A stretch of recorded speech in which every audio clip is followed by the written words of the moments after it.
Hi friends, exercise 6.3. Fourth problem. Draw the graph of the equations y minus x is equal to 2. Find from the graph. Fourth lo first the value of y when x is equal to 4. Second the value of x when y is equal to minus 3. Fourth దానిలో y minus x is equal to 2 graph గీయాలి. తర్వాత ఫస్ట్లో x value ఇచ్చిండు, y value కనుక్కొని గ్రాఫ్లో గీయాలి. Second y value ఇచ్చాడు, మనం x వాల్యూ కనుక్కొని ఈ ఫోర్త్ దానిలో గ్రాఫ్లో గీయాలి. ఫోర్త్ ప్రాబ్లంలో y minus x is equal to 2 graph గీద్దాం. దాని x కోఆర్డినేట్ కాలం, y కోఆర్డినేట్ కాలం, xy కోఆర్డినేట్ కాలం, పాయింట్ కాలం. మనము x వాల్యూ 0 అనుకుంటే y మైనస్ x ప్లస్లో 0ని సబ్స్టిట్యూషన్ చేస్తే is equal to 2. y is equal to 2. 0 అంటే మనకు వెళ్ళగలదు కాబట్టి x coordinate 0, y coordinate plus 2. దీన్ని ఏ పాయింట్గా రాసారిపోతుంది. సెకండ్ x కోఆర్డినేట్ ప్లస్ 1 అనుకుంటే y minus x is equal to 2. లెక్కని ఇక్కడ రాసుకుంటే y మైనస్ x ప్లస్లో 1ని సబ్స్టిట్యూషన్ చేస్తే is equal to 2.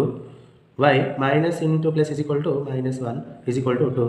y is equal to 2 minus 1 right side పంపిస్తే ప్లస్ 1 అవుతుంది. y ఈజ్ ఈక్వల్ టు 2కు 1 యాడ్ చేస్తే 3. x coordinate plus 1, y coordinate plus 3. దీన్ని బి పాయింట్గా రాసుకోవాలి. మనం x కోఆర్డినేట్ మైనస్ 3 అనుకుంటే y minus x is equal to 2. లెక్కని ఇక్కడ రాసుకుంటే y మైనస్ x ప్లస్లో మైనస్ 3ని సబ్స్టిట్యూషన్ చేయాలి. ఆల్రెడీ మైనస్ కాబట్టి బ్రాకెట్ పెట్టి మైనస్ 3 రాసుకోవాలి. Is equal to 2.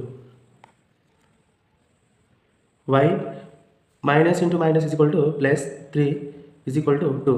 y is equal to 2 plus 3 right side పంపిస్తే మైనస్ 3 అవుతుంది. y is equal to minus number పెద్దగా ఉంది కాబట్టి మైనస్ 3 లకి a2ని సబ్ట్రాక్షన్ చేస్తే మైనస్ 1 వెళ్తుంది. x coordinate minus 3, y coordinate minus 1. దీన్ని సి పాయింట్గా రాసుకోవాలి. ఎక్స్ వై కోఆర్డినేట్లో వచ్చిన వాల్యూస్ని గ్రాఫ్లో సబ్స్టిట్యూషన్ చేసి గ్రాఫ్ గీయాలి. ఈ లైన్ని హారిజంటల్ నెంబర్ లైన్ అంటారు. X dot. దీని ఎక్స్ యాక్సిస్ 0 నుండి right side positive number, X axis 0 నుండి లెఫ్ట్ సైడ్ నెగిటివ్ నెంబర్స్ ఉంటాయి. మనం ఎక్స్ యాక్సిస్ 0 నుండి 1 సెంటీమీటర్ 1 యూనిట్ తీసుకున్నాము. మనం X axis 1 centimetre is equal to 1 unit అని రాయాలి. ఈ స్ట్రేట్ లైన్ని వర్టికల్ నెంబర్ లైన్ అంటారు. Y dot. వై యాక్సిస్ పైన 0 నుండి స్ట్రేట్గా పాజిటివ్ నెంబర్స్, 0 నుండి డౌన్లో నెగిటివ్ నెంబర్స్ ఉంటాయి. వై యాక్సిస్ పైన 0 నుండి 1 సెంటీమీటర్ 1 యూనిట్ తీసుకున్నాం కాబట్టి వై యాక్సిస్ 1 సెంటీమీటర్ తీసుకుంటే 1 unit. First x coordinate 0, y coordinate 2 ఏ పాయింట్. x కోఆర్డినేట్ 0 అంటే ఇక్కడ, y కోఆర్డినేట్ 2 అంటే ఇక్కడ 0, 2. దీన్ని ఏ పాయింట్గా గుర్తించాలి. Second x coordinate plus 1, y coordinate plus 3 B point. x coordinate plus 1 అంటే ఇక్కడ, y కోఆర్డినేట్ ప్లస్ 3 అంటే ఇక్కడ 1, 3 ఇక్కడ B point. x coordinate minus 3, y coordinate minus 1 C point. x coordinate minus 3 అంటే ఇక్కడ, y కోఆర్డినేట్ మైనస్ 1 అంటే ఈ place. Minus 3, minus 1 దీన్ని సి పాయింట్ గుర్తించాలి. ఏ బి సి పాయింట్లు ఒకే లైన్ పై వచ్చే విధంగా గ్రాఫ్ చేయాలి.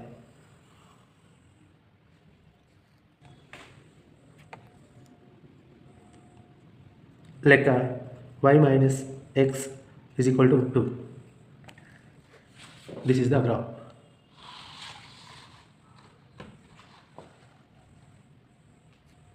ఫోర్త్ ప్రాబ్లంలో y minus x is equal to 2 graph గీసాము. ఫోర్త్ ప్రాబ్లంలోనే first problem the value of y when x is equal to 4. x value 4 ఇచ్చిండు, y వాల్యూ కనుక్కొని గ్రాఫ్లో సబ్స్టిట్యూషన్ చేయాలి. మన గ్రాఫ్లో x వాల్యూ 4 అని ఇచ్చాడు కాబట్టి x ప్లస్లో మనం 4 రాసుకోవాలి. y మైనస్ x ప్లస్లో ప్లస్ 4 రాసుకోవాలి. Is equal to 2. y is equal to 2 minus 4 right side అయితే ప్లస్ 4 అవుతుంది. y ఈజ్ ఈక్వల్ టు 2కు 4 యాడ్ చేస్తే 6. x coordinate 4, y coordinate 6. దీన్ని మనం ఈ పాయింట్గా చూసుకుందాం. మనము x కోఆర్డినేట్ 4, y కోఆర్డినేట్ 6 దీని గ్రాఫ్లో సబ్స్టిట్యూషన్ చేయాలి. ఇందాక కృష్ణ గ్రాఫ్లోనే గీయాలి. x కోఆర్డినేట్ 4 అంటే ఇక్కడ, y కోఆర్డినేట్ 6 అంటే ఇక్కడ.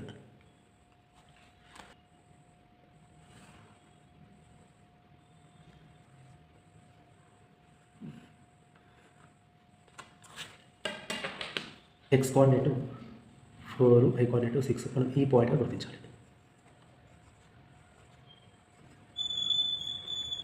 ఫోర్త్లో second the value of x when y is equal to minus 3. y value minus 3 ఇచ్చాడు, x వాల్యూ కనుక్కొని గ్రాఫ్లో సబ్స్టిట్యూషన్ చేసి గ్రాఫ్ గీయాలి.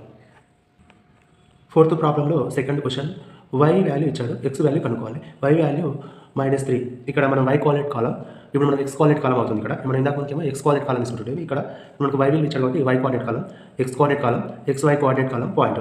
మనం వై వాల్యూ -3 తీసుకుంటే వై ప్లేస్లో -3ని సబ్స్టిట్యూషన్ చేయాలి. -x = 2. ఈ ఎక్స్ అనేది -x ఉంది కాబట్టి ఈ ఎక్స్ని ఇతరులకు పంపిస్తే +x అవుతుంది. ఈ +2 అనేది ఇక్కడ లెఫ్ట్ సైడ్ పంపిస్తే -2 అవుతుంది. -3 -2 = x. -3 -2 అంటే -5 = x.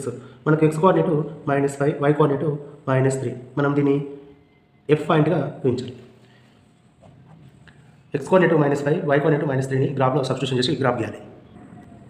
x కోఆర్డినేట్ -5 అంటే ఇక్కడ, y కోఆర్డినేట్ -3 అంటే ఇక్కడ. -5 -3 f పాయింట్.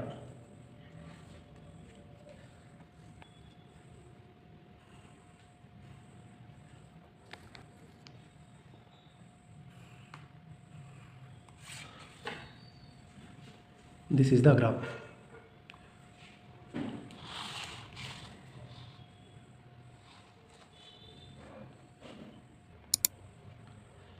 నా వీడియో నచ్చితే సబ్స్క్రైబ్ చేసి నా ఛానల్కి సపోర్ట్ చేయండి ప్లీజ్.